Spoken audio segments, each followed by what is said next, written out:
મિત્રો તમે જોઈ રહ્યા છો તો હું આવી ગયો છું ઈશાનપુરમાં વિશાલગા ચાર તમે જોઈ રહ્યા છો તો આપણે રથયાત્રાના ટ્રકો છે તો અત્યારે તમે પાછા જોઈ રહ્યા છો અલગ અલગ ટ્રકો સજાવવામાં આવ્યા છે અને ટૂંક સમયની તૈયાર ચાલી રહી છે અને પબ્લિક પણ લોકો જોવા આવી રહ્યા છે તમે જોઈ શકો છો પાછળ તમે રથયાત્રાના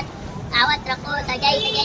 કાલે સવારે જશે અને આવા દરેક વિસ્તારમાંથી જવાના છે તો તમે જોઈ શકો છો પાછળ ટ્રકો અને કેટલા બધા ટ્રકો છે 4 થી 5 ટ્રકો છે અને તમે પબ્લિક બી જોઈ શકો છો તો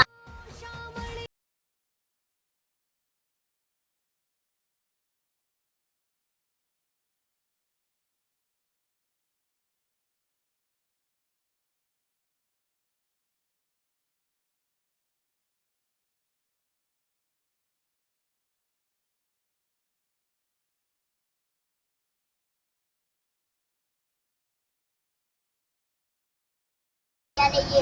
અને યુટ્યુબ ચેનલ સબસ્ક્રાઇબ કરવાનું ભૂલતા નહીં ને વિડીયો લાઈક કરી દે